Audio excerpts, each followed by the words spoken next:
यदि हो जावे तो उसको कहा जाता है समाधि मरण।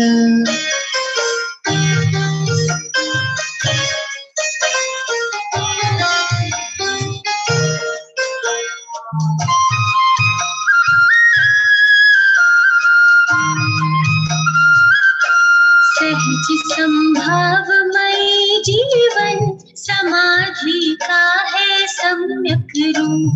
मोह क्षोभ रहित समभाव सहज ही अद्भुत और अनूप। समाधि धारण करके बंधु अरे जीवन का करे सुधार। मरण तो एक समय का कार्य, मरण का कैसे करे सुधार।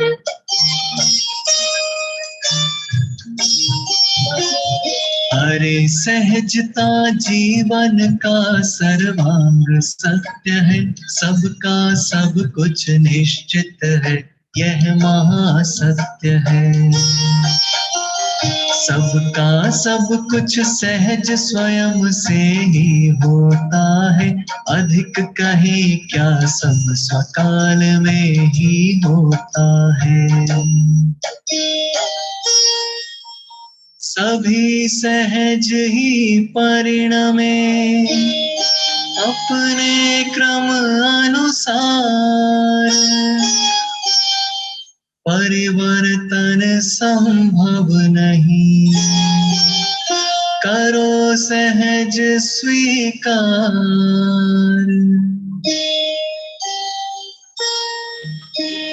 करो सहज स्वीकार, चित्त को ना भरमावो, सहज भाव से अपने आत्म में आ जाओ।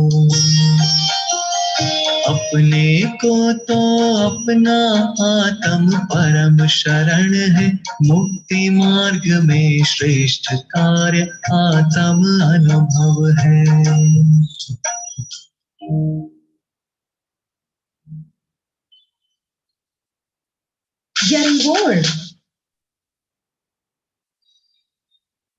हाँ चाचा जी, आप प्रारंभ कर दीजिएगा।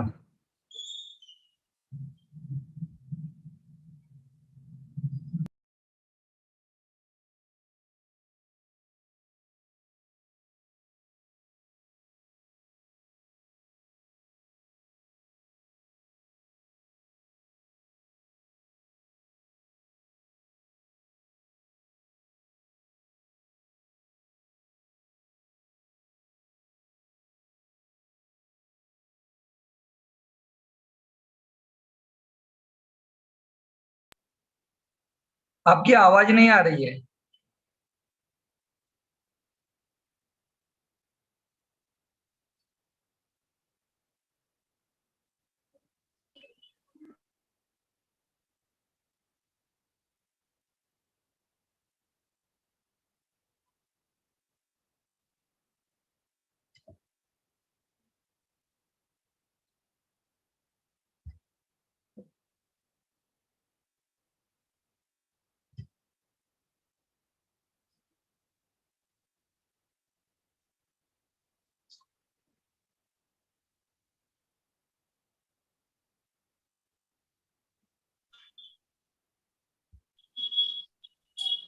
हटा लो। आई अभी आवाज? तो बंद कर दो। हाँ, उसको बंद कर देते। ठीक है, ठीक है, ठीक है।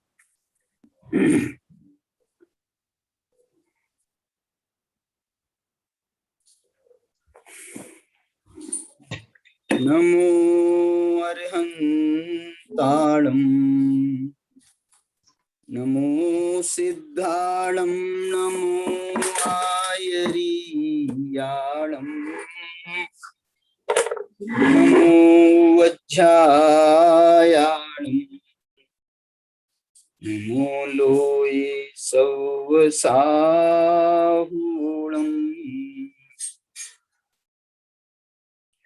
अभिवंदिऊन शिरसा अपूर्ण भव कारणं महावीरं, ते सिंपयथ भंगम मग्गम मुखस्वोच्छामि।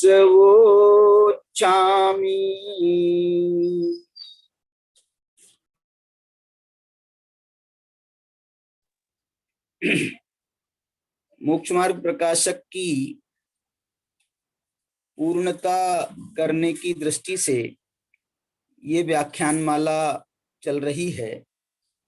इसके अंतर्गत हम पंचास्तिकाय के आधार पर मोक्ष मार्ग की चर्चा कर रहे हैं। इस मोक्ष मार्ग की चर्चा में पंचास्तिकाय में मोक्ष मार्ग के प्रपंच वर्णन ऐसा लिखा है उन्होंने, उसके अंतर्गत उन्होंने 9 पदार्थों की चर्चा की है। तो ये 9 पदार्थों में हमने जीव पदार्थ, अजीव पदार्थ, पुण्य पाप, आश्रव, संवर, निर्जरा, इसके बाद में बंध की चर्चा कल प्रारंभ की है। बंध की चर्चा यहाँ जो गाथाएं हैं वो 147, 48 और 49। आचार्य भगवान जो हैं एक 3 का इनको नंबर बहुत पसंद आ रहा है, क्योंकि मोक्ष मार्ग की चर्चा है, रत्नत्रय की चर्चा है, तो हर एक तत्व की चर्चा जो है मुख्य रूप से कह रहा हूं वो 3-3 गाथाओं में कर रहे हैं। जीव पदार्थ की चर्चा तो लंबी थी, तो उसमें तो 15-17 गाथाएं थी, इसलिए वो 3 का आंकड़ा वहां तो नहीं था। लेकिन बाद में जो है उन्होंने 3 के इस आंकड़े को कंटिन्यू रखा है। अभी हमने संवर में देखा उन्होंने 3 गाथाएं कही, निर्जरा में देखा उन्होंने 3 गाथाएं कही, अभी बंध में भी वो 3 गाथाएं कह रहे हैं, और मोक्ष में भी 3 गाथाएं कहेंगे। क्या कितनी कहेंगे देखना पड़ेगा। हाँ, तो ऐसा मैं ये कहना चाह रहा हूं 3 गाथाएं, और उसका भी एक विशेष उन्होंने क्रम रखा है।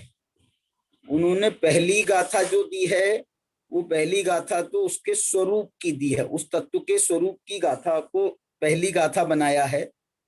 फिर 2 गाथाओं में उन्होंने उसके कारणों की चर्चा की है। उसमें भी जो कारणों की चर्चा की है, तो जो पहली गाथा है वो सामान्य कारणों की चर्चा कर रही है, जो दूसरी गाथा है वो उसके विशेष, उस तत्व संबंधी, उस पदार्थ संबंधी उसके जो कारण हैं उसकी विशेष कारणों की चर्चा कर रही है। संवर में हमने देखा था, निर्जरा में भी हमने ये देखा था, और अभी बंध में भी उन्होंने ये प्रयोग रखा है। संवर के कारणों में उन्होंने जो है पहले तो संवर, सामान्य संवर बताया जो सब जीवों में घटित होता है। फिर उन्होंने दूसरी गाथा में जो है विशेष संवर बताया जिसके द्वारा मुक्ति की प्राप्ति होती है। अनंत भगवान जिस संवर का आश्रय लेते हैं, जिससे मुक्ति की प्राप्ति होती है, उस विशेष संवर की बात करी थी। निर्जरा में भी उन्होंने सामान्य स्वरूप बताया एक गाथा में, फिर दूसरी गाथा में उन्होंने निर्जरा के सामान्य कारण तप आदि को बताया, तप को सामान्य कारण बताया। फिर उन तपों में जो सर्वोत्कृष्ट कारण है ध्यान, तो उस ध्यान की चर्चा उन्होंने तीसरी गाथा में की। ऐसे ही यहाँ पर बंध तत्व का विवेचन करते हुए सामान्य गाथा उन्होंने बंध की हमने कल पढ़ी थी 147 गाथा में, सामान्य बंध का स्वरूप बता रहे हैं। बंध जो है ये क्या स्वरूप वाला है, कैसे होता है ये बंध, उसके लिए उन्होंने ये बताया था कि पूर्वबद्ध कर्म का उदय आता है। पूर्वबद्ध कर्म के उदय में जीव शुभ अशुभ भाव करता है। देखो यहाँ पर विशेष रूप से वो शुभाशुभ भावों को याद कर रहे हैं। वो शुभ अशुभ भाव करता है, और उन शुभ अशुभ भावों के भाव तो होते हैं, उन भावों में फिर रक्तता करता है। रक्तता का जो अर्थ बताया गया है, वो रक्तता का अर्थ जो है वो देखो, कल भाई साहब ने एक बात बोली थी, अरुण जी भाई साहब ने पूछी थी बात या बताई थी उन्होंने, तो यहाँ पर जो है ना, रक्त का मतलब रत होना नहीं है अकेला, रत होना अकेला नहीं है। रक्त का मतलब है उसमें घनिष्ठता के साथ में रागी होना, माने उससे रक्त होना माने उस, जैसे हम बोल रहे हैं ना, खूना खून कर दिया, खूना खून कर दिया, जैसे इसमें जो है तीव्रता के प्रदर्शन होते हैं। तो बंध जो है सामान्य शुभाशुभ भाव वो आश्रव के खाते में जाते हैं, और जब विशेष शुभाशुभ भाव होते हैं उसमें विशेष तीव्रता होती है। कषाय की, देखो शुभाशुभ भावों में मैं आपको दोनों चीजें बताना चाहता हूं। इस बात पर बहुत चर्चा होती है। किस बात की चर्चा बहुत होती है? कि आश्रव और बंध, इन दो तत्वों में क्या अंतर है। तो आश्रव भी विकारी तत्व है, बंध भी विकारी तत्व है, तो आश्रव और बंध में क्या अंतर है, ये प्रश्न बहुत पूछा जाता है। और विशेष रूप से आश्रव में हम द्रव्याश्रव और द्रव्य बंध का अंतर बताते हैं कि भैया द्रव्याश्रव तो कर्मों का आना है और द्रव्य बंध जो है वो कर्मों का बंधना है।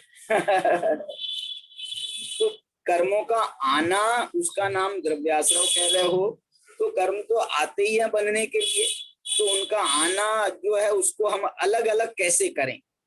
तो मैं इसके लिए ये उदाहरण देना चाहता हूं। आश्रव जो है वो ईर्यापथ आश्रव के नाम से केवली परमात्मा को भी होता है, और देखो उनको भी कर्मों का आश्रव होता है। आश्रव नहीं, बहुत कर्मों का आश्रव होता है, माने क्योंकि उनकी जो चंचलता मानी गई है, क्योंकि भगवान वाणी खिरती है उनकी, तो उस वाणी, जिस वाणी में सारे लोकालोक के पदार्थ माने जिनकी वाणी में आ रहे हैं, पूरा द्वादशांग जिनकी माने एक समयवर्ती वाणी में, एक समयवर्ती वाणी तो हो नहीं सकती, माने बहुत छोटे से उसमें अंश में वो वाणी जो है उनकी पूरे द्वादशांग को समेटे हुए है। तो ऐसी वाणी जिसकी खिर रही है ओंकार ध्वनि, और देखो ओंकार ध्वनि हमारी तो मुंह से खिरती है, हम तो मुंह से बोलते हैं, भगवान की वाणी सर्वांग से खिरती है। तो जिसके सर्वांग उसमें लग रहे हैं, जिनका योग लग रहा है, तो उनका तीव्र उसमें योग माना जाता है, बहुत माने योग की विशेषता मानी जाती है, और उसके निमित्त से उनको सबसे अधिक, तीर्थंकर परमात्मा को सबसे अधिक योग माना गया है, और उससे कर्मों का योग है तो कर्म आएंगे भी। अब जब वो कर्म आते हैं तो वो कर्मों को जो है ना, कर्मों का आना तो प्रदेश बंध कहलाता है, और उसके माध्यम से, भावों के माध्यम से उसमें जो है प्रकृति रूप परिणमन होता है। अब जिनेंद्र भगवान को जो योग के निमित्त से कर्मों का आश्रय हो रहा है, तो कर्म तो बहुत आ रहे हैं, लेकिन वो बहुत कर्म भी एकमात्र साता वेदनी में कन्वर्ट होते हैं। हमारे तो कर्म जितने भी आते हैं वो 7 कर्मों में अथवा 8 कर्मों में कन्वर्ट होते हैं, ज्ञानावरणी, दर्शनावरणी, वेदनी, मोहिनी, आयु, अंतराय वगैरह वगैरह सब कर्म। आयु कर्म का तो एक विशेष स्थान है, तभी आयु कर्म बंधता है। वो जो है त्रिभाग में आयु, अपने वर्तमान आयु के त्रिभाग में बंध होता है, वो एक अलग उसका विषय है। बाकी समय में 7 कर्म बंधते रहते हैं प्रति समय, केवली परमात्मा के इतने कर्मों का आश्रय हो रहा है, लेकिन एकमात्र कर्म में प्रकृति रूप परिणमन हो रहा है, और वो प्रकृति है साता वेदनी। और मजेदार बात कि उनकी वो साता वेदनी जो है वो एक समय मात्र का बंध हो रहा है। उस एक समय में इतना साता आ रही है, इतनी साता आ रही है कि उस साता और उसी समय फल दे दे रही है। इसलिए जो हमको तीर्थंकर परमात्मा का जो प्रभाव दिखाई देता है, तीर्थंकर परमात्मा का जो प्रभाव दिखाई देता है, वो प्रभाव में उनकी जो है पूर्वबद्ध तो अघातिया कर्म भी हैं, विशेष रूप सभी हैं, उस सभी के उदय हैं, लेकिन जो नया साता वेदनी बन रहा है, तो वो तीर्थंकर परमात्मा का वैभव आप देखो, उनके जैसा वैभव चक्रवर्तियों का नहीं होता। चक्रवर्तियों के लिए ऐसा उसमें आया है, कौन से ग्रंथ में, शायद चर्चा संग्रह में आता है कि तीर्थंकरों का जो समव शरण है, वो समव शरण में 100 चक्रवर्ती की संपदा, 100 चक्रवर्तियों की संपदा उनके एक समोसर, एक अंतर मुहूर्त के समोसरण के लिए माने खर्च हो जाती है। इतनी मतलब उसमें इसलिए जो है ये समोसरण की रचना चक्रवर्तियों के माध्यम से नहीं होती है, ये समोसरण की रचना इंद्रों के माध्यम से होती है। इंद्रों के पास तो वैभव की कोई कमी नहीं है, इसलिए जो है ये चक्रवर्तियों के बस का रोग नहीं है। इतना साता वेदनी, इतनी साता वेदनी, ऐसा उसका बंद होता है, उसका उदय आता है। एक ही प्रकृति में कन्वर्सन हुआ है, सिर्फ एक ही प्रकृति में कन्वर्जन हुआ है। और दूसरी बात, उसमें कोई स्थिति नहीं गई है। एक समय की स्थिति को स्थिति नहीं माना जाता है। जब एक समय से अधिक समय की स्थिति होती है तभी स्थिति माना जाता है, इसलिए उनको स्थिति बंध नहीं हुआ। और जो है वो एक ही समय में वो पूरा का पूरा फल दे करके चली गई, इसलिए जो है उसमें स्थिति वाला जो है अधिक स्थिति वाला अनुभाग भी नहीं हुआ। तो एक ही समय में सब कुछ उनका काम हो गया। ये जो है ये काय के लिए बता रहा हूं मालूम है आपको? ये इसलिए बता रहा हूं, मुझे बताना है आपको आश्रव में और बंध में अंतर। आश्रव और बंध में मुझे अंतर बताना है। आश्रव जो है वो आश्रव तो इर्यापथ आश्रव भी आश्रव है, उसमें भी भावों की संधि मानी गई है, उसमें भी योग की प्रवृत्ति। आश्रव वास्तव में तो यदि हमको क्लियर भाषा में समझना हो तो आश्रव जो है वो योग की प्रवृत्ति है, आश्रव को योग की प्रवृत्ति माना गया है। और बंध में कषाय की प्रवृत्ति कारण मानी गई। क्या बोला? इसलिए जो ये बात भी कही जाती है, योगा पयडी पदेशा और ठिदी अनुभागा कषाय दो होंती, योग से प्रकृति और प्रदेश बन, जैसा वो केवली परमात्मा को भी हो रहा है। और ठिदी अनुभागा, और जो स्थिति और अनुभाग पड़ता है वो जो है वो कषाय दो होंती, योगा पयडी पदेशा प्रकृति और प्रदेश बंध, और ठिदी अनुभागा कषाय दो होंती। अब ये जो चारों है ना, ये चारों बंध के भेद हैं। इसलिए आश्रव क्या चीज है? आश्रव क्या चीज है? कुंदाचार्य ने तो ये आश्रव में भी थोड़ा सा उन्होंने एक प्रकार का और एक और आश्रव का प्रकार बताया है। उन्होंने आश्रव दो प्रकार का बताया, एक तो कर्मों का, नवीन कर्मों का आना, उसका नाम भी आश्रव है। दूसरा उन्होंने पूर्वबद्ध कर्म का उदय होना, पूर्वबद्ध कर्म का उदय होना, इसका नाम भी आश्रव का। आप समय सार के आश्रव अधिकार में देखो तो आपको ये ख्याल में आ जाएगा। पूर्वबद्ध कर्म के उदय को भी उन्होंने आश्रव कहा, वो ये द्रव्य आश्रव। और दूसरा द्रव्य आश्रव जो है नवीन कर्मों का आना। लेकिन हमने उसमें स्थिति नहीं पढ़ने दी, तो स्थिति नहीं पढ़ने देने के कारण ये जो है काम जो है बन गया, माने आश्रव जो है इर्यापथ आश्रव होकर के रह गया, और उस सांप्रायिक आश्रव नहीं बना, और सांप्रायिक आश्रव नहीं बना तो उससे बंध नहीं हुआ। ये बंध में अंतर है। जैसा ये कर्मों का आना और कर्मों का बंधना में द्रव्याश्रव और द्रव्य बंध का भेद है, ऐसी भावाश्रव और भाव बंध में अंतर क्या है? तो हम सामान्य से कह देते हैं राग द्वेष परिणामों का होना, उसका नाम भावाश्रव है, और राग द्वेष आदि भावों में रुक जाना, उसका नाम भाव बंध है। सूत्रकार कह रहे हैं कि योग से काय वांग मनः कर्म योगः स आश्रव, जो आत्मा के योगों की प्रवृत्ति होती है, आत्मिक योग, प्रदेशों में जो प्रकंप होता है, वो प्रदेशों का प्रकंप जो है वो भावाश्रव है। और साथ में जो कषाय हैं, राग द्वेष मोह का परिणाम है, वो है भाव बंध। इसलिए भावाश्रव जो है वो प्रदेशों तक सीमित है, और भाव बंध जो है वो कषाय में जाता है। इसलिए जो है ये फर्क पड़ता है। अब मैं आपको ये कहना चाह रहा हूं कि यहाँ पर जो आचार्य कह रहे हैं कि जो पूर्वबद्ध कर्मों का उदय आया, उस उदय में जो हमने शुभ अशुभ भाव किए,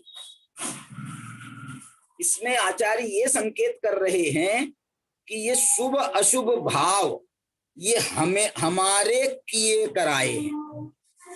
कर्म में कोई शुभ, ऐसा कोई कर्म नहीं है जिसके माध्यम से हमको शुभ भाव होते हैं। ऐसा कोई कर्म नहीं है जिसके माध्यम से हमको अशुभ भाव होते हैं। मोहिनी कर्म का उदय आया। मोहिनी कर्म आपको मालूम है शुभ कर्म नहीं है। मोहिनी कर्म अशुभ कर्म है, पाप कर्म है। अब उसका उदय आएगा और आप उसमें शुभ भाव करोगे तो ये पाप कर्म के उदय में आपने शुभ भाव किए कि नहीं किए। इसलिए कोई हार्ड एंड फास्ट रूल नहीं है उसमें। वही तैयार यहाँ आप। हाँ जी, मैं आपकी बात करूंगा भाई साहब से। नहीं, उनको पहले दिखा।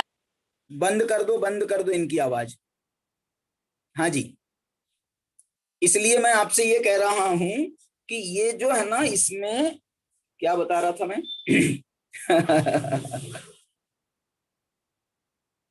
शुभ अशुभ भाव जो हैं वो शुभ अशुभ भाव में असल में हमारी जो उपयोग की प्रवृत्ति है, उस उपयोग की प्रवृत्ति से भाव शुभ होता है, उपयोग की प्रवृत्ति से भाव अशुभ होता है।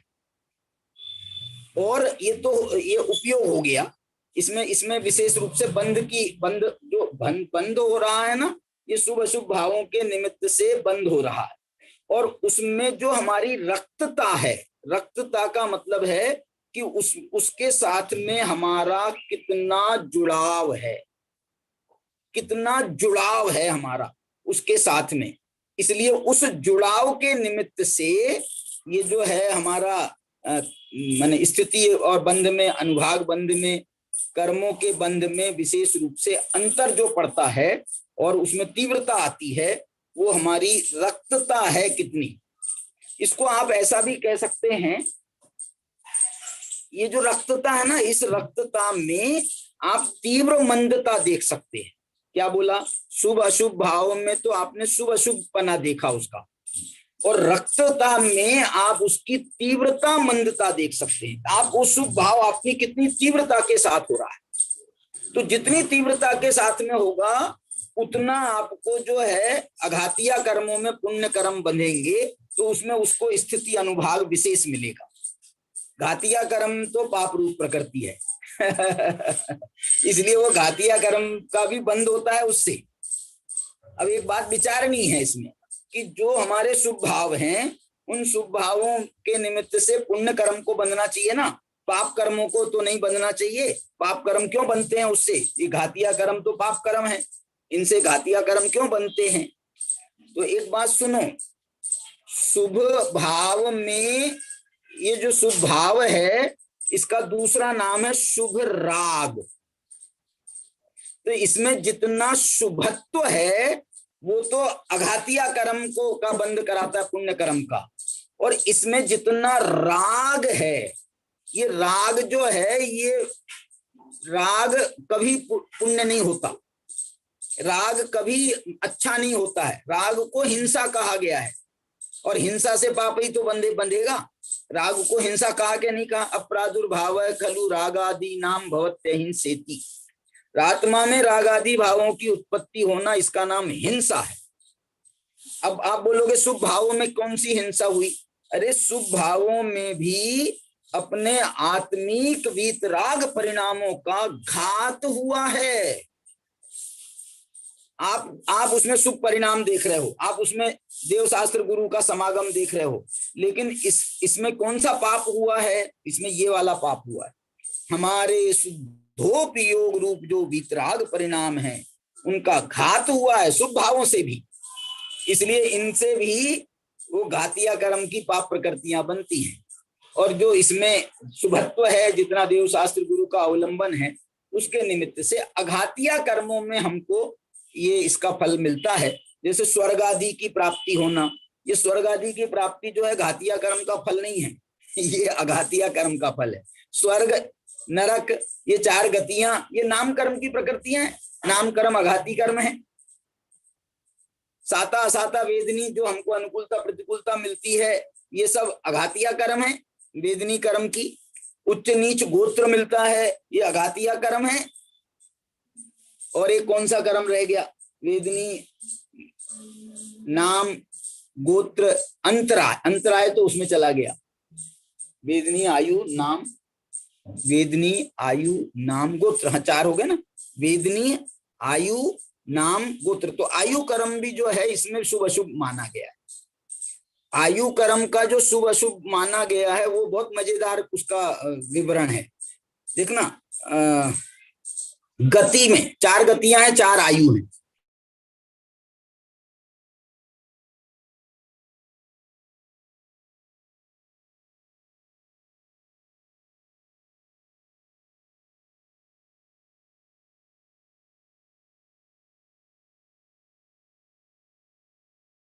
में ऐसा नहीं है, आयु में जो नरक आयु है वो सिर्फ अशुभ मानी गई है। देव आयु, मनुष्य आयु और तिर्यंच आयु भी आयु शुभ मानी गई है। उसका कारण बता सकते हो आप? तिर्यंच गति में बहुत दुख भोगने पड़ते हैं, ये गति के निमित्त से, इसलिए उसको पाप माना जाता है। लेकिन आयु कर्म का मतलब होता है जिस भव में आप, जिस पर्याय में आप हो, उस पर्याय में आप रहना चाहते हो क्या नहीं चाहते। यदि रहना चाहते हो तो ये शुभ है, और नहीं रहना चाहते हो तो अशुभ है। नरक आयु जो है वहां कोई नहीं रहना चाहता है, वो जल्दी मरना चाहता है, लेकिन वहां अकाल मृत्यु का कोई हिसाब नहीं है। तिर्यंच गति अशुभ है, लेकिन तिर्यंच आयु में वहां भी जीव मरना नहीं चाहता। तिर्यंच आयु में चींटी, छोटे से छोटा जीव हो, वो अपनी पूरी रक्षा का प्रयास करता है, पूरी रक्षा का प्रयास करता, मरना नहीं चाहता। छोटे से छोटा कीड़ा हो, विष्ठा का कीड़ा ही क्यों ना हो, वो भी मरना नहीं चाहता। इसलिए तिर्यंच गति में भी मरना नहीं चाहता, इस अपेक्षा से उसकी आयु शुभ मानी गई। इसलिए आयु 3 शुभ है, 1 अशुभ है। गति में 2 गति शुभ है और 2 गति।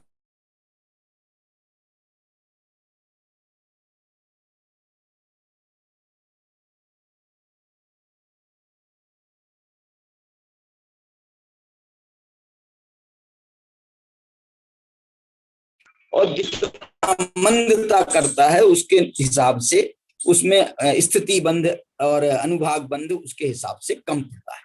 और ये मंद होना, देखो मैं तीव्र और मंद में सामान्य से ऐसा कह दिया जाता है कि तीव्र राग है तो वो तीव्र राग शुभ है, अशुभ है, तीव्र राग अशुभ है, मंद राग शुभ है। लेकिन मुझे ऐसा लगता है कि ये तीव्र राग में भी शुभ अशुभ दोनों के भेद हैं, और मंद राग में भी शुभ अशुभ दोनों के भेद हैं। इस पर थोड़ा जो है कर्णान योग के आधार पर और आगम के आधार पर बहुत विचार करने की आवश्यकता है। इस पर यदि कोई एक आध शोध लेख लिखा जाए ना, तो विद्वानों से मैं निवेदन करता हूं कि इस पर अच्छा शोध लेख आगम के आधार पर इसको सिद्ध करते हुए लिखना चाहिए। मेरी भी उसमें कोई भूल होगी तो मैं अपनी भूल भी निकालना चाहता हूं। चलिए, अब इसके बाद में हम दूसरी गाथा पर आते हैं। इसकी दूसरी गाथा 148 है बंद अधिकार की, और इस गाथा में ये कह रहे हैं, देखो 148 गाथा निकालिए सुदर्शन जी।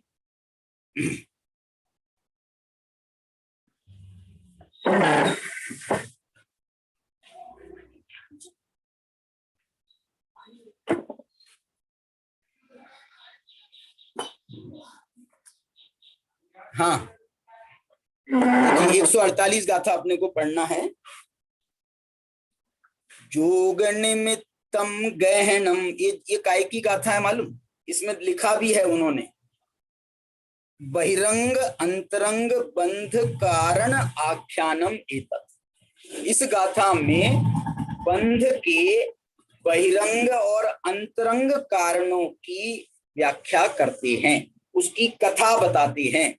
बहिरंग कारणों की कथा और अंतरंग बंध के कारणों की कथा इस गाथा में बताई जा रही है। 149 गाथा में जो है इन बहिरंग अंतरंग कारणों की विशेष व्याख्या उसमें की जाए। ये सामान्य व्याख्या यहाँ पे की जा रही है, विशेष व्याख्या 149 में की जाएगी। चलिए, यहाँ क्या बता रहे हैं?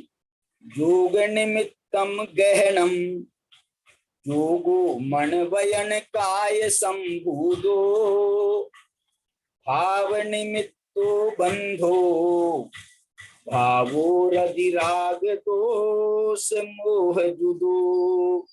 भाव निमित्तो बंधो भावो रधि राग दोष मोह जुदो। देखो क्या बता रहे हैं, बहिरंग कारण और अंतरंग कारण आपको खोजना है इसमें। ऐसा भी कह सकते हो कि पहली पंक्ति जो है वो बहिरंग कारण की है। किसके बहिरंग कारण की? बंध के बहिरंग कारण की। और जो दूसरी पंक्ति है वो बंध के अंतरंग कारणों की है। अब क्या कह रहे हैं देखो, योग निमित्तम गहनम, योग के निमित्त से जो कर्म वर्गणाओं का ग्रहण किया जाता है, इसलिए जो है इसको बहिरंग कारण कहा गया है। इसको, योग को। ये योग कौन सा है?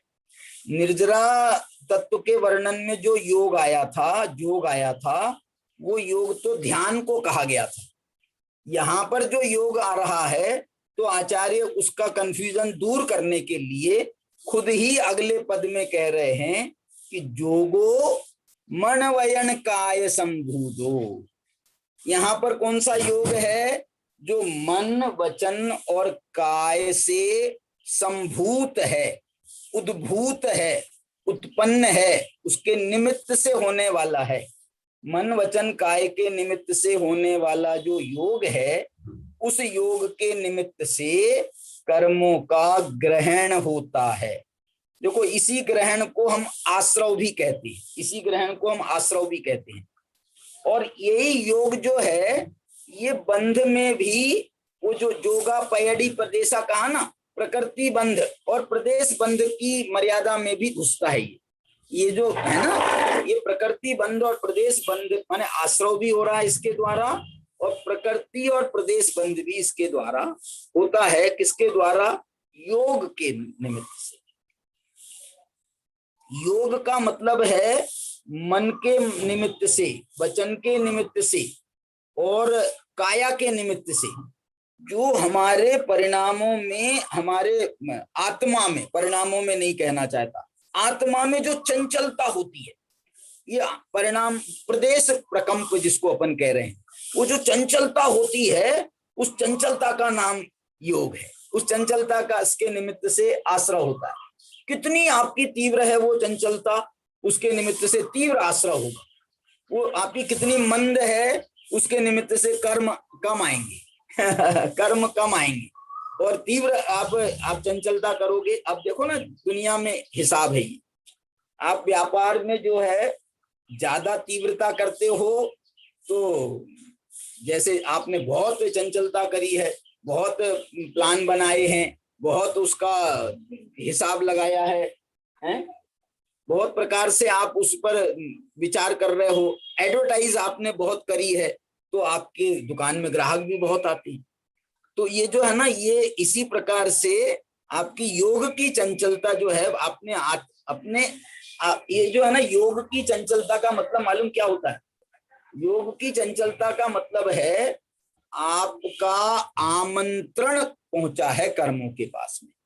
आपने कर्मों को आमंत्रण भेजा है कि आओ आओ आओ। आपने कितना आमंत्रण किया है, ये इस पर डिपेंड करता है कि आपके पास में कितने लोग आए।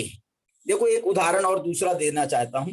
हमारे घर में शादी होती है तो हम जो है आमंत्रण पत्रिका छपाते हैं। तो अब किसी के घर, किसी की शादी में 100 लोग आए हैं, तो बताओ उन्होंने कितनी पत्रिका बांटी होगी? कोरोना की हिसाब मत लगाना, कोरोना का हिसाब मत लगाना। तो बोले साहब 100 लोग आए हैं, तो अरे यार 10-25 लोग तो आते भी नहीं है, तो उन्होंने पत्रिका 150 बांटी होंगी, 150 पत्रिका बांटी होंगी तो 100 लोग आ गए, या 200 पत्रिका बांटी होंगी 100 लोग आ गए। लेकिन किसी की शादी में 1000 लोग शामिल हुए हैं, तो ये इसका भी तो हिसाब लगाया जाएगा कि इनने कितनी पत्रिकाएं बांटी होंगी।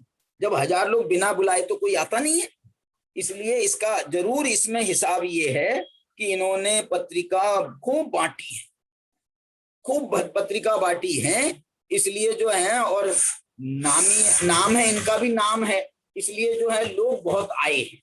तो ये लोगों का आना जो है, वो योग के निमित्त से होता है, योग के निमित्त से होता है। अब उसमें देखो, जो रिश्तेदार होते हैं हमारे, जो सामान्य व्यक्ति होता है वो तो आता है मुंह दिखाने के लिए, अथवा चाय नाश्ता करने के लिए, अथवा भोजन करके जाएगा। वो रुकता है, आधा घंटा भी नहीं रुकता है, और जो है वो अपना चलते बनता है, और अपना उसने खाया पिया, लिफाफा दिया, जो भी किया, जो भी विधि होती है वो करके वो चलता बनता है। लेकिन जो हमारे निकटवर्ती रिश्तेदार होते हैं वो ज्यादा देर तक रुकते हैं, वो जो है ना रात भर रुकते हैं, वो दिन भर रुकते हैं, 2-2 4-4 दिन रुकते हैं। क्यों रुकते हैं बताओ? कि जो हमने सामान्य लोगों को बुलाया है, उस सामान्य लोगों को तो एक पत्रिका भेजी है सिर्फ हमने, फोन भी नहीं किया। लेकिन जो रिश्तेदार हैं हमारे, उनको हम 4-4 बार फोन कर रहे हैं, कब आ रहे हो, तुम्हारे बिना कुछ काम नहीं चलेगा, फूफा जी, जीजा जी, अरे भैया तुम्हारे बिना काम कैसे चलेगा, तुम्हारा आना तो बहुत जरूरी है, तुमको 4 दिन पहले आ जाना है। मतलब हम जो हैं उनके पीछे पड़ते हैं। तो ये जो तीव्रता है, तो ये उनको भी बुलाती भी है और जो है उनको ठहराती भी है, उनका स्थिति बंद भी कराती है, उनका अनुभाग बंद भी कराती है। और सामान्य व्यक्तियों का जो है वो सब आश्रय होता है, इरियापथ आश्रय होता है, आते हैं जाते हैं। इसलिए ये जो है ना, इसमें आपको ये थोड़ा सा हिसाब देखना पड़ेगा। जोग निमित्तम गहनम जोगो मनवयन काय संभूदो, ये योग है, ये पत्रिका है सिर्फ। भाव निमित्तो बंधो भावो हृदय राग दोष मोह जुदो। मजेदार बात बताऊं आपको, जो योग है ये भी आत्मा का परिणमन है। योग है ये भी आत्मा का परिणमन है। और जो दूसरी पंक्ति में आ रहा है भाव, ये भी आत्मा का परिणमन है। दोनों आत्मा के परिणमन है, लेकिन दोनों आत्मा के परिणमन होने पर भी एक को तो आश्रव में डाला है, और यदि अकेला हो तो इरियापद आश्रव में चला जाता है, राग के साथ हो तो उसको सांप्रायिक आश्रव नाम दे दिया जाता है। और जो दूसरा है, जो भाव जिसको कह रहे हैं, मानो उसको तो कह रहे हैं योग और इसको कह रहे हैं भाव। देखो फर्क है, योग में तो वो ये कह रहे हैं सिर्फ प्रदेश की चंचलता है, और ये जो भाव हैं इसमें भावों की चंचलता है, इसमें कषायों की चंचलता है, इसमें राग की चंचलता है, देश है, मोह है। इसमें 4 इन्होंने नाम दिए, भावों के 4 नाम दिए। भावों का पक्ष जो है वो वजनदार करने के लिए, यदि वहां पर योग को मन वचन काय 3 प्रकार का, और भाव बोले राग द्वेष मोह 3 प्रकार के, तो ये बराबरी हो जाती। इसलिए आचार्य ने उसमें तो मन वचन काय 3 प्रकार का योग माना, और भावों में उन्होंने 4 माने। कौन से 4 माने? रति, राग, दोष, मोह। अब ये जो रति शब्द है ना, रति, ये जो अरुण जी की जो बात थी वो इससे थोड़ी सी सिद्ध हो रही है कि वहां जो पहले 147 गाथा में रत्तो शब्द आया था, उस रत्तो शब्द को यहाँ पर इस गाथा में रति शब्द आया है। रति भी एक प्रकार का राग है, लेकिन इस राग में कुछ विशेषता है। और दूसरी बात कहूं, दूसरी दृष्टि से यदि हम कर्म सिद्धांत की दृष्टि से बात करेंगे ना, तो ये जो रति है ना, ये रति तो 9 कषाय का नाम, हास्य, रति, अरति, शोक, भय, जुगुप्सा, स्त्री वेद, पुरुष वेद, नपुंसक वेद, ये जो है ना, ये 9 कषाय, ये 9 कषाय। इसलिए जो है ये कषाय नहीं है, जबकि राग राग जो है वो कषायों में भी जाता है और 9 कषाय में भी जाता है। कहाँ, कैसे? क्योंकि राग 13 प्रकार का माना गया है और द्वेष 12 प्रकार का माना गया है। इसलिए राग द्वेष दोनों को मिला करके इसका जो परिवार है ये 25 कषायों का परिवार है। तो 25 कषायों में 25 कषाय कौन सी? अनंतानुबंधी की 4, अप्रत्याख्यान की 4, प्रत्याख्यान की 4, संजुलन की 4 और 9 कषाय 9। ये 25 कषायों का परिवार। इसमें जो है ना क्रोध और मान, 4 अनंतानुबंधी क्रोध और 4 अनंतानुबंधी मान, ये तो जाता है द्वेष में। और अनंतानुबंधी माया है ना, अनंतानुबंधी माया नहीं, सॉरी, अनंतानुबंधी अप्रत्याख्यान, प्रत्याख्यान, संजुलन, ये जो चारों प्रकार का क्रोध और चारों प्रकार का मान, ये तो जाएगा द्वेष में। और यही चारों प्रकार का अनंतानुबंधी अप्रत्याख्यान, प्रत्याख्यान और संजुलन, ये चारों प्रकार का जो लोभ है और चारों प्रकार की माया है, ये जाएगा राग। इसके बाद में ये जो 9 कषाएं हैं उसमें हास्य राग में जाता है, रति राग में जाता है, अरति द्वेष में जाता है, और क्या है, हास्य रति अरति, शोक द्वेष में जाता है, भय भी द्वेष में जाता है, जुगुप्सा भी द्वेष में जाता है। और ये जो स्त्री वेद, पुरुष वेद और नपुंसक वेद, ये जो 3 वेद हैं, ये तीनों राग में जाते हैं, ये तीनों राग में जाते हैं। इसलिए हास्य और रति और ये तीनों वेद, ये तो चले गए शुभ में, राग में, और वो चला गया द्वेष। इसलिए जो है ना रति जो शब्द है, अब उसमें यदि हम रक्तता वाला भाव लेंगे तो वो तीव्रता मंदता वाला भाव है, वो एक अलग, उसको तीव्र मंद बनाता है, वो ठीक है। और यहाँ पर जो रति राग द्वेष मोह, ये इन्होंने एक उसको 4 में बांटा है। उसमें समझ लो आप पाद पूरक भी कह सकते हो। और एक रति परिणाम जो है ये इसमें जो है ना, इसको लौकिक दृष्टि से हम ये समझ सकते हैं कि ये रति हमारी, हम कितना रत हो रहे हैं, उसमें हम कितने रत हो रहे हैं, परिणामों में, उन कार्यों में हम कितना रत हो रहे हैं, इस रत को लेकर के भी उन्होंने बंध में डाला है। ये जो रति का परिणाम है ये बंध का अंतरंग कारण है, बहिरंग कारण मन वचन काय का योग है, और अंतरंग कारण ये रति राग द्वेष और मोह है। ये एक बहुत अच्छा विषय है इसमें, और विचारणीय है। हमको ये विचार करना चाहिए कि मन वचन काय की मर्यादा कहाँ तक, और ये जो रति राग द्वेष मोह, इनकी मर्यादा कहाँ तक। माने मन वचन काय में इतना दम नहीं है, मन वचन काय में उतना दम नहीं है, आपके उसके अंदर में आपके भाव से फर्क पड़ता है। अब जैसे मैं एक उदाहरण देता हूं, संगी पंचेंद्री है, मन वाला है। अब मन वाला होने से वो शुभ अशुभ नहीं हो जाता।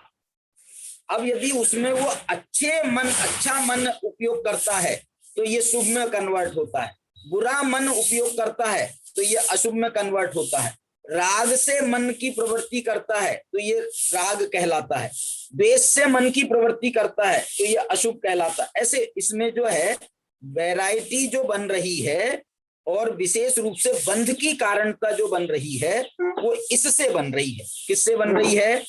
हमारे भावों से। अभी उसको जो है अगली गाथा में उसमें भी और विशेषता बताने वाले हैं। विशेषता मतलब मालूम कौन सी बताने वाले हैं? यहाँ तो कह दिया रति राग दोष मोह जुदो, वहां अगली गाथा में तो ये जो 4 है ना, अगली गाथा में भी 4 बताने वाले हेतु। हेदु चदुव्वियप्पो, अगली गाथा कह रही है हेदु चदुव्वियप्पो। अगली गाथा में कहा है कि 4 प्रकार के हेतुओं से, और 8 कारणम भणिदम, ये 4 प्रकार के हेतु 8 प्रकार के बंध के कारण होते हैं। तो ये 8 प्रकार का बंध कौन सा है? तो 8 प्रकार का बंध जो है वो 8 प्रकार के कर्म है। उन 8 प्रकार के कर्मों का बंध 4 प्रकार के हेतुओं से होता है। वो 4 प्रकार के हेतु कौन से हैं? तो इनको भी आप ले सकते हो पूर्व गाथा में जो कहे गए हैं, रति राग दोष मोह जुदो। लेकिन आचार्यों ने, टीकाकारों ने इसमें जो है ना दूसरे हेतु बताए हैं, दूसरे हेतु बताए हैं। और वो हेतु कौन से बताए हैं? मिथ्यात्व, अविरति कषाय और योग। कौन से 4 हेतु हैं?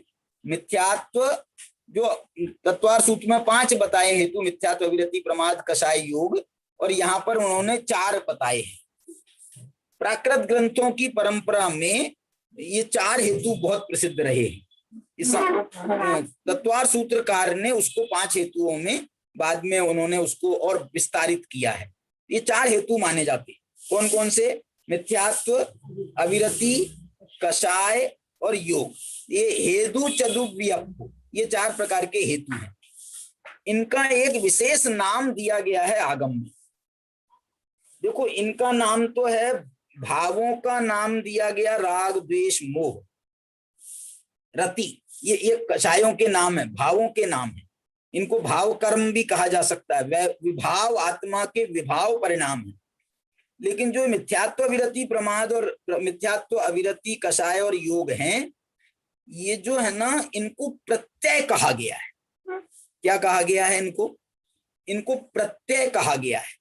प्रत्यय में और भावों में फर्क है। प्रत्ययों में और भावों में फर्क है। प्रत्यय का अर्थ तो होता है कारण, माने ऐसे कारण जुटना, उसका नाम तो है प्रत्यय। अब उनके साथ में आपके भावों का जुड़ना, इसका नाम है भाव। उन प्रत्ययों से आपके भावों का जुड़ना, इसका नाम है भाव। और यहाँ पर जो प्रत्यय कहे गए हैं, मालूम है ये गाथा, और इसमें क्यों विशेषता मैं बताना चाह रहा हूं। ये गाथा और विशेष इसलिए है बंध के कारणों में, क्योंकि इसमें मिथ्यात्वादी जो 4 हेतु कहे गए हैं 8 प्रकार के कर्मों के बंध के, ये कह रहे हैं कि ये तो सामान्य है, ये तो सामान्य है। विशेष बंध के कारण जो है, ते सिंपीय रागादि ते सिम भावे न बज्जन। क्या लिखा है? देखो, गाथा फिर से पूरी पढ़ता हूं। हेदु चदुव्यपो अठव्यपस्य कारणम भणिदम ते सिंपीय रागादि ते सिम भावे न बज्जन्ति। वो कह रहे हैं हेदु चदुव्यपो, 4 प्रकार के हेतु 8 प्रकार के बंध के कारण हैं। ये सामान्य कथन है, ये सामान्य कारणों की मीमांसा है। और दूसरी भाषा में कहें तो ये बहिरंग कारणों की मीमांसा है। इनको टीकाकारों ने बहिरंग कारण कहा, और बहिरंग कारण कह करके उन्होंने इसमें एक और विशेषता जोड़ दी है कि जो मिथ्यात्व, अविरति, कषाय और योग हैं, इनको उन्होंने द्रव्य प्रत्यय कहा। द्रव्य प्रत्यय माने ये कर्म के उदय हैं। मिथ्यात्व कर्म का उदय, अविरति कर्म का उदय, कषाय नामक कर्म का उदय, योग नामक कर्म का उदय, ये जो है ना, ये औदैक हैं। ये जो कर्म का उदय है, ये बहिरंग कारण है। और तेसिम प्रिय राग आदि, इसमें जो है आप उन बहिरंग मिथ्यात्व के उदय में आप मिथ्यात्व भाव करो तो वो अंतरंग कारण है। मिथ्यात्व का उदय बहिरंग कारण है, मिथ्यात्व का भाव अंतरंग कारण। अविरति का उदय बहिरंग कारण है, अविरति का भाव अंतरंग कारण है। कषाय का उदय बहिरंग कारण है, कषाय का भाव वो अंतरंग कारण है। और कषाय योग का बहिरंग जो है उदय मात्र, वो बहिरंग कारण है। और उसमें आपकी जो है तीव्रता जितनी भी है, तीव्रता मनता, वो उसमें विशेषता भाव में और लाती है। तो यहाँ तेसिम्पीय राग आदि, ये जो राग आदि हैं ये बंध के कारण हैं। उदय मात्र से बंध नहीं होता, कर्मों के उदय मात्र से बंध नहीं होता। कर्मों के उदय मात्र से माने मैं यहां तक कह रहा हूं आपको, मिथ्यात्व कर्म के उदय मात्र से मिथ्यात्व का बंध नहीं होता। मिथ्यात्व कर्म के भी उदय मात्र से मिथ्यात्व का बंध नहीं होता। अविरति कर्म के उदय मात्र से अविरति का बंध नहीं होता। अविरति का मतलब होता है प्रत्याख्यान और अप्रत्याख्यान कषाय। प्रत्याख्यान और अप्रत्याख्यान जो कषाय हैं इनको अविरति कहा जाता है। मिथ्यात्व का जो संबंध अनंतानुबंधी के साथ आ जाती है, अनंतानुबंधी कषाय मिथ्यात्व के साथ आ जाती है, और अविरति के साथ में प्रत्याख्यान और अप्रत्याख्यान कषायें आती। प्रत्याख्यान का मतलब है विरत, और अप्रत्याख्यान और प्रत्याख्यान ये जो हैं वो अविरति को ही, एक देश अविरति और पूर्ण अविरति का त्याग वो उससे बनता है। तो ये प्रत्याख्यान और अप्रत्याख्यान कषाय का संबंध अविरति के साथ है। और जो कषाय नाम का फैक्टर आता है वो कषाय में जो है कषाय मानी जाती है, माने वास्तव में संजुलन कषाय को ही कषाय के उदय में माना जाता है।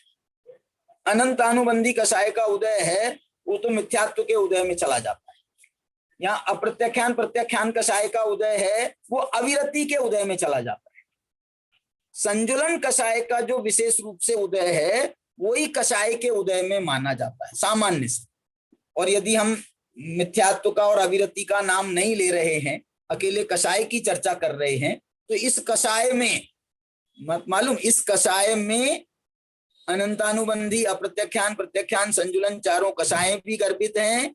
और अकेले कषाय यदि आप कहते हो मिथ्यात्व नहीं कहते हो तो कषाय में मिथ्यात्व भी शामिल, कषाय में मिथ्यात्व भी शामिल है। इसलिए टोडरमल जी ने मोक्षमा प्रकाशक में इस बात का उल्लेख किया है कि मिथ्या कषाय सामान्य से जब कषाय कहते हैं तो उसमें मिथ्यात्व शामिल हो जाता है। और जब हम नहीं भेद कर देते हैं तो मिथ्यात्व अलग से कह दिया आपने, राग आदि अलग से कह दिया, कषाय अलग से कह दिया, तो फिर उसमें कषायों में कषाय चले जाती हैं, मिथ्यात्व में दर्शन मोह चला जाता है। लेकिन सामान्य कथन की जो बात होती है ना उसमें सभी का समावेश हो जाता है। चलिए, तो यहाँ पर जो है ये बताना है। और एक बात और बताऊं, ये जो 149 गाथा है, इस 149 गाथा में आचार्य ने कर्मों के उदय को बहिरंग कारण और भावों को अंतरंग कारण कहा। किसका? नवीन बंध का। नवीन बंध का कारण आत्मा के भावों को कहना, कषाय आदि भावों को कहना, ये है अंतरंग कारण। कहने का मतलब क्या है? गुरुदेव के प्रवचन में ऐसा आता है, ये तो पुद्गल का परिणाम है, कर्म का बंध तो पुद्गल का परिणाम है, और राग आदि ये आत्मा का परिणाम है। तो आत्मा का परिणाम पुद्गल के परिणाम में जो है वो अंतरंग कारण बनेगा कि बहिरंग कारण बनेगा? समझ में आया मेरा प्रश्न? मेरी बात समझ में आई सुदर्शन जी? कि आत्मा का परिणाम कर्म बंध के कारण में वो निमित्त बनेगा कि उपादान बनेगा? वो तो निमित्त बनेगा, लेकिन बोल रहे हैं निमित्त होने पर भी वो जो है निमित्त के भी दो भेद करते हैं, अंतरंग और बहिरंग। सामान्य से जब बहिरंग कारण कहते हैं तो निमित्तों को कहते हैं, अंतरंग कारण कहते हैं तो उपादान को कहते हैं।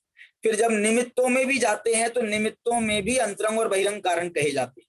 तो उसमें बहिरंग कारण जो है अन्य वस्तुओं को कहा जाता है, और अंतरंग कारण जो है उसे कहा जाता है जिसका अविनाभाव हो, निमित्तों में भी अविनाभाव हो। वो अविनाभाव के कारण से वो अंतरंग कारण हो जाता है। और जो दूसरी चीजें हैं वो बहिरंग कारण, निमित्तों में बाकी सबको बहिरंग निमित्त में डाल दिया जाता है। जैसे उदाहरण के लिए हम कहें, आपने गुस्सा किया मेरे ऊपर, आपने गुस्सा किया, और आपके गुस्से के कारण मैं दुखी हुआ अथवा मैंने भी गुस्सा किया, तो जो है आप मेरे लिए अंतरंग कारण हो कि बहिरंग कारण? निमित्त हो आप। तो निमित्त होने पर भी आपके गुस्सा करने पर मैंने गुस्सा किया तो है अभी, लेकिन ऐसा हमेशा नहीं होता है कि आप गुस्सा करते हो और मैं ही करके हंसता रहता हूं। कभी कभी होता है ना, हमारे गुरु हैं वो हम पर गुस्सा करते हैं तो हम उनके सामने गुस्सा करने लगेंगे क्या? गुरु के सामने गुस्सा करेंगे क्या? लेकिन कभी ऐसा भी हो जाता है कि बिल्कुल हमारे ऊपर जैसे आरोप प्रत्यारोप होने लगे, हम पर जो हमने नहीं किया है वो हमारे ऊपर आने लगे, तो आखिर वो शिष्य भी जो है वो थोड़ा सा उबल, गुरुजी आप सुनो तो सही मेरी बात, गुरुजी आप सुनो तो सही मेरी बात, आप जो सुन ही नहीं रहे हो, किया किसी ने, मेरे ऊपर आप डाले जा रहे हो। तो ये भी तो एक प्रकार का झुंझलाहट है ना, झुंझलाहट है, ये भी तो गुस्सा है कि नहीं गुस्सा है। लेकिन मैं ये कहना चाहता हूं, दूसरे के गुस्सा करने पर स्वयं का गुस्सा करना ये बहिरंग कारण है, क्योंकि हमेशा ऐसा नहीं होता है, इसलिए इसको अंतरंग कारण नहीं कहा जाता है। अंतरंग कारण किसको कहा जाता है मालूम? अंतरंग कारण उसको कहा जाता है कि तुम्हारे क्रोध कर्म का उदय आ रहा है कि नहीं आ रहा। जब क्रोध कर्म का उदय आता है तो क्रोध उत्पन्न होना, ये इसमें विशेषता आ जाती, तो ये नियम बन जाता है, अविनाभाव बन जाता है। क्रोध कर्म का उदय हो और हम क्रोध करें तो ये तो बिल्कुल ये अविनाभाव। आपके क्रोध पर हमारा क्रोध करना बहिरंग कारण है, और क्रोध कर्म के उदय में क्रोध करना ये अंतरंग कारण है। तो ऐसा इसमें अंतरंग और बहिरंग का भेद इसमें बनता है। लेकिन फिर भी ये निमित्त कारण है।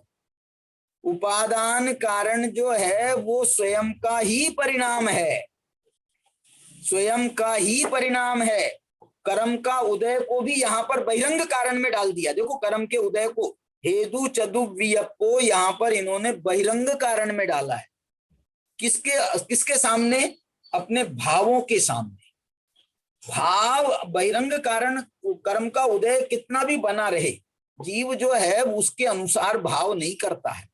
बहिरंग का माने कर्म के उदय में भी जीव के भावों की स्वतंत्रता है, नहीं तो मोक्ष का मार्ग कभी बन नहीं सकता है। कर्म का उदय हमेशा बना रहेगा और हमारा भाव करना उसमें आवश्यक है, तो फिर तो जो है मुक्ति कभी बनेगी ही नहीं। इसलिए मिथ्यात्व कर्म के उदय में भी रहते हुए हम मिथ्यात्व से छूटने का उपाय करते हैं। बोलो, यदि मिथ्यात्व कर्म का उदय मिथ्यात्व कराता रहेगा तो फिर तो हमको मिथ्यात्व से छूटने का वो मार्ग अपनाने ही नहीं देगा।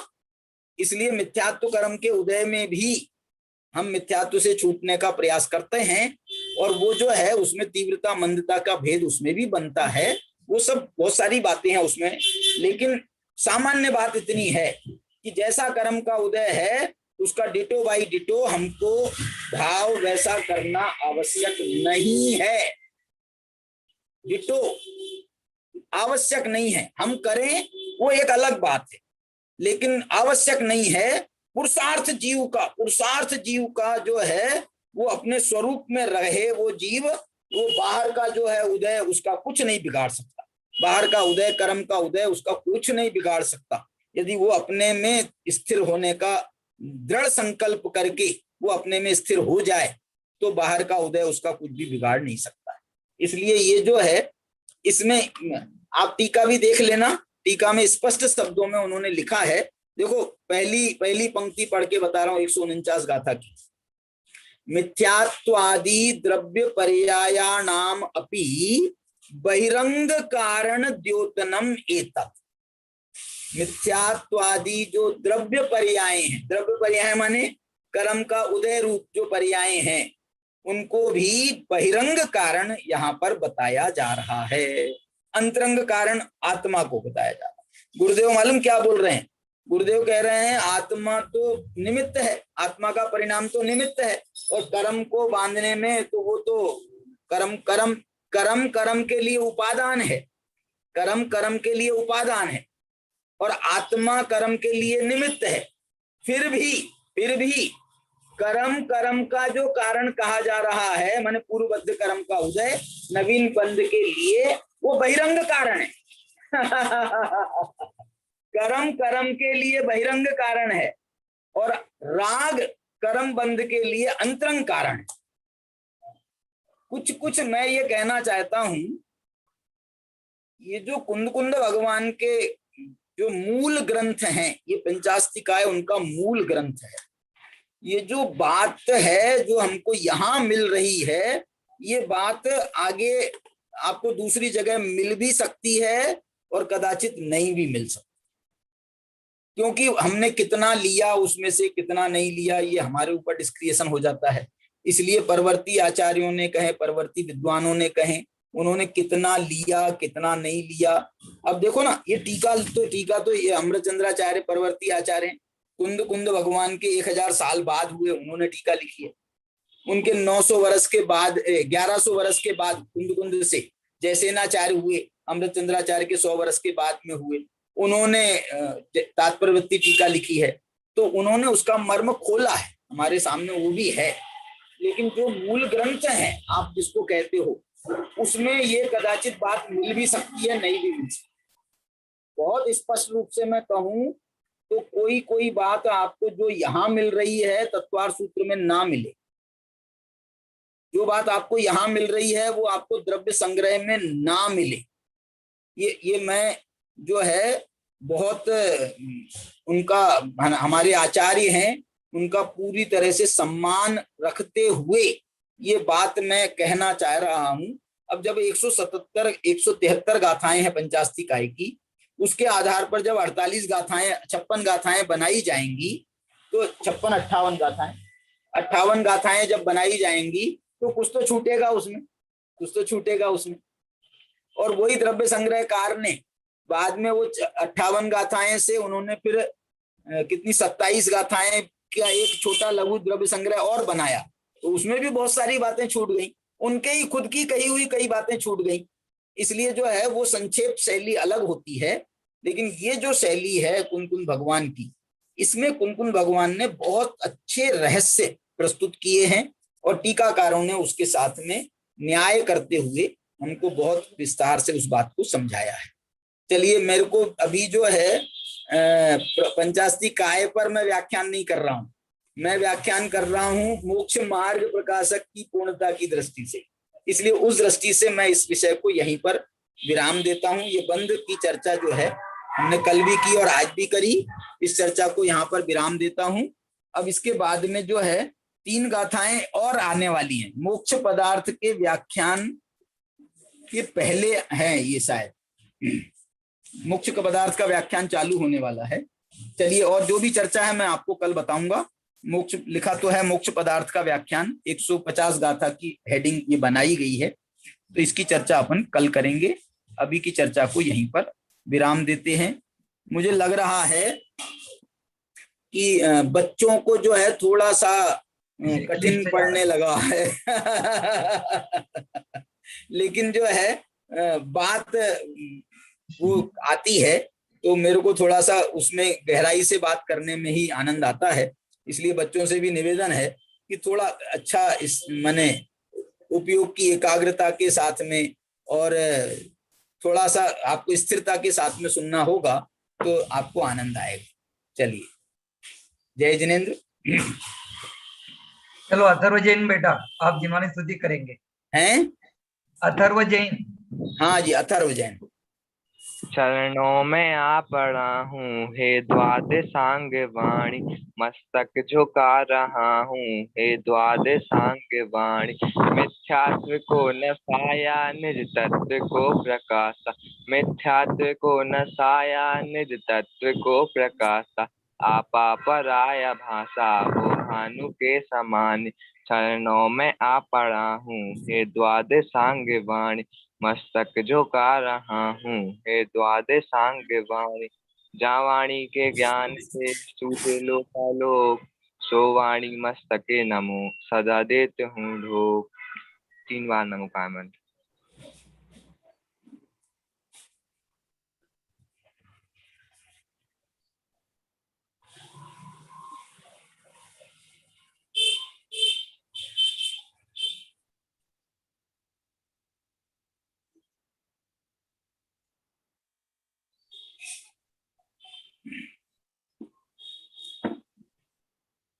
जय बोलो द्वादशांग रूपी जिनवानी माता की जय। कल प्रक्षाल जैन मुंबई ये जिनवानी स्तुति करेंगे। सभी को जय जिनेन्द्र। हमारे सुरेश भैया डायमंड, सीमा जी और राजेश जी और हमारे साथी जुड़े हैं, जय कुमार जी, डॉक्टर विमल जी, सभी को बहुत बहुत जय जिनेन्द्र। बच्चों को भी जय जिनेन्द्र। चलिए, कल मिलेंगे और मोक्ष पदार्थ की आगे चर्चा करेंगे। जय